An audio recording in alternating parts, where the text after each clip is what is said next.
अस्सलाम वालेकुम। मैं समी इब्राहिम और आप देख रहे हैं हमारा यूट्यूब और फेसबुक चैनल। आज इम्पॉर्टेंट दिन है लाहौर में।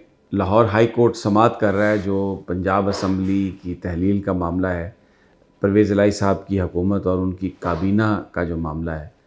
गवर्नर पंजाब ने जो नोटिफिकेशन किया था कि आप एतमाद का वोट लें, जिस पे स्पीकर सब्तैन खान ने रूलिंग भी दे दी थी कि ये गैर आइनी है, दो वजूहात से। एक तो इजलास चल रहा हो उसमें दूसरा इजलास नहीं बुलाया जा सकता, और दूसरी बात यह है उसमें जो एक नुक्ता कानूनी है पटिशन में कि रीज़नेबल ग्राउंड्स होनी चाहिए गवर्नर के पास अगर वो एतमाद का वोट कहे तो। यानी ये रीज़नेबल ग्राउंड होनी चाहिए कि जो वज़ीर आला हैं वो एतमाद का वोट खो चुके हैं। तो कोई ऐसी रीज़नेबल ग्राउंड नहीं थी और ये सिर्फ़ एक पॉलिटिक्स की जा रही थी। तो इस पर ये एक बड़ा अहम नुक्ता है जिस पर आज अदालत ने जब समाअत शुरू की तो ये इस वक्त अली ज़फ़र जो दलाइल दे रहे हैं, जो परवेज़ इलाही साहब के वकील हैं, तो मैं अदालत में जो कुछ हुआ मैं वो आपको बताता हूँ और ये मामला किस तरफ जाता हुआ नज़र आ रहा है, अदालत का मूड क्या है, सवालात से हमें क्या चीज़ समझ में आई है, ये मैं आपके साथ शेयर करता हूँ। बड़ा अहम है ये पंजाब असम्बली का मामला, इसकी तहलील का मामला, क्योंकि अगर KPK और पंजाब असम्बली दोनों तहलील हो जाती हैं तो फिर उसके बाद वफाकी हुकूमत के पास बहुत ही बड़ी मुश्किल सूरत हाल होगी कि वो इलेक्शंस को मज़ीद आगे इसको लेके जाए और डिले करे। तो बड़ा एक मामला जो है वो फंसा हुआ है। अदालत ने बाज़-औक़ात अदालत के जजेस इस तरह सवाल करते हैं कि बड़ा एक अजीब सी फीलिंग आती है। आज भी जो जज साहबान ने सवाल किए, आबिद शेख साहब जो बड़े सीनियर वो जज हैं माशाल्लाह और इंटेग्रिटी वाले हैं, सारी हमारे जो जजेस हैं, जो अदालतें हैं कानून और आइन के मुताबिक चलती हैं, उन्होंने कहा कि क्या अभी तक मामला तय नहीं हुआ। तो मुझे ऐसा लगा कि जैसे ये कैसे मुमकिन है कि जो हमारे जज साहबान हैं ये TV नहीं देखते, अखबार नहीं देखते या लोगों से मिलते नहीं हैं। पूरी कौम को पता है, पूरी दुनिया को पता है कि पंजाब असम्बली का मामला जो उलझा हुआ है और PML काफ और पीपल्स पार्टी का मौक़िफ़ ये है कि गवर्नर पंजाब का एतमाद का वोट लेने का नोटिफिकेशन गैर कानूनी है, गैर आइनी है, इसलिए कि कोई ऐसी ग्राउंड नहीं थी जिस पर यह नज़र आए कि परवेज़ इलाही साहब ने एतमाद का वोट खो दिया है, क्योंकि वो बिल पास हो रहे हैं, असम्बली सेशन में है। एक तो ये वजह, और जो वजूहात गवर्नर साहब ने दी कि वो जो हुसैन जहानिया जो हैं वो दरीशक साहब के जो साहबजादे हैं वो पीछे हट गए, एक आध मेंबर इस तरह से, तो वो कोई रीज़नेबल ग्राउंड नहीं थी। तो ये, और दूसरा ये कि जो रवां सेशन है चल रहा है उसमें तो आप एक दूसरा सेशन नहीं कॉल कर सकते, ये सेशन ख़त्म होगा तो फिर ही एतमाद का वोट लिया जा सकता है। तो उसको और फिर स्पीकर ने रूलिंग दे दी थी। तो आज जब ये अदालत में जब ये सारी जो मैं कह रहा हूँ कि जज साहब ने जब ये कहा तो एक बड़ी अजीब सी फीलिंग आ रही थी कि ये इस तरह की मतलब क्या इससे ज़ाहिर होता है, आई डोंट नो, मैं I just leave it up to you. मैं अदलिया हमारी बड़ी काबिल एहतराम है और हम पाबंद हैं उनका एहतराम करने के।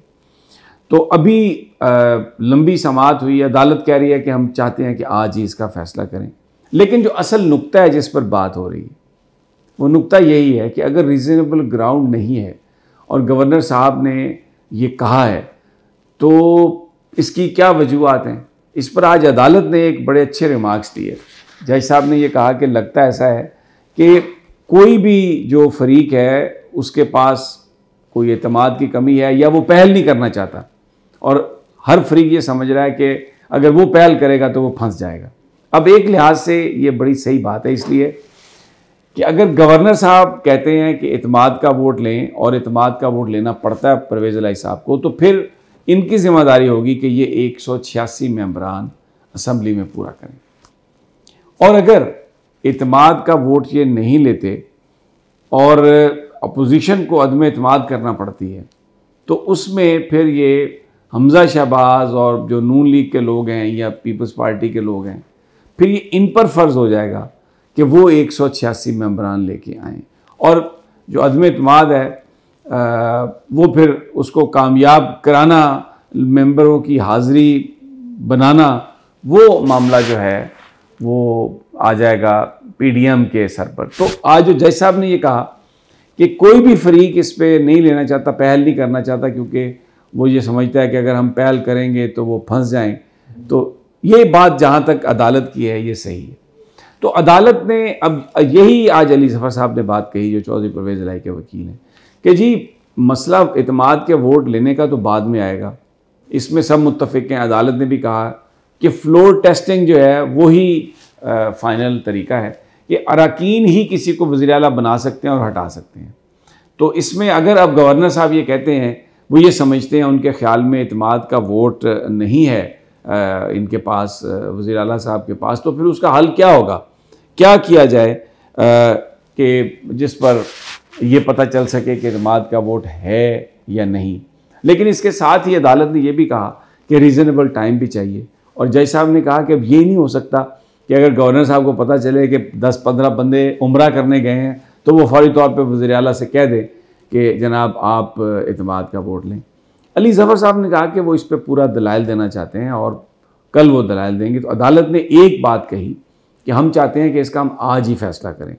हो सकता है आज फ़ैसला ना हो और ये फ़ैसला अगले 1-2 दिनों में हो, लेकिन अदालत की ख्वाहिश ये है कि जो भी वकला हैं वो जल्द अज जल्द अपने दलाइल मुकम्मल करें। और जो कानूनी नुक्ता जिस पर कि क्या गवर्नर साहब रीज़नेबल, अगर उनके पास ग्राउंड्स ना हों, वजूहात ना हों, तो भी वो इत्मीद के वोट के लिए कह सकते हैं रीज़नेबल, उसमें कोई 2-4-5 MPAs इधर हुए हों, कोई बगावत हुई हो पार्टी में, तो फिर तो एक रीज़नेबल ग्राउंड बनती है। लेकिन अदालत ने आज ये पूछा सरकारी वकील से कि ये बताइए कि क्या ये ज़रूरी है कि जब गवर्नर इत्मीद का वोट लेने के लिए कहे तो जिन बुनियादों पर वो ये कह रहा है वो रीज़न्स भी उस नोटिफिकेशन में दे। तो उनको ये कानूनी सूरत हाल अदालत में हुकूमती वकील ने, वफाकी हुकूमत के वकील ने ये बात बताई कि जी नहीं, गवर्नर साहब इस बात के पाबंद नहीं हैं। लेकिन जज साहब ने ये कहा कि जो रीज़नेबल जो टाइम है वो तो देना पड़ेगा गवर्नर साहब को। और दूसरा जो नुक्ता अली ज़फ़र साहब ने उठाया वो ये है कि स्पीकर की जो रूलिंग है वो हतमी है। अगर स्पीकर ये रूलिंग दे दें कि ये जो गैर आइनी है, इजलास नहीं बुलाया जा सकता है कि इजलास के ऊपर, तो उनकी जो रूलिंग है वो फाइनल है। और इसमें जो टेक्निकल एक बात है कि अभी तक स्पीकर की जो रूलिंग है कि ये गवर्नर के नोटिफिकेशन के जवाब में, उसको अदालत में चैलेंज नहीं किया गया। तो अगर उस रूलिंग को अदालत में चैलेंज ही नहीं किया गया तो उस रूलिंग को तो खिलाफ कायदा अदालत करार नहीं दे सकती। वैसे जो असम्बली की प्रोसीडिंग्स हैं वो अदालत में चैलेंज नहीं हो सकती, लेकिन कौमी असम्बली में डिप्टी स्पीकर की रूलिंग चैलेंज हुई। कासिम सूरी साहब की फिर सुप्रीम कोर्ट ने जो मज़ारी साहब की जो रूलिंग थी अबाउट PMLQ वोट्स, जब उन्होंने परवेज़ इलाही से दूसरे खाते में डाले थे, तो वो भी सुप्रीम कोर्ट ने उस पर फैसला किया।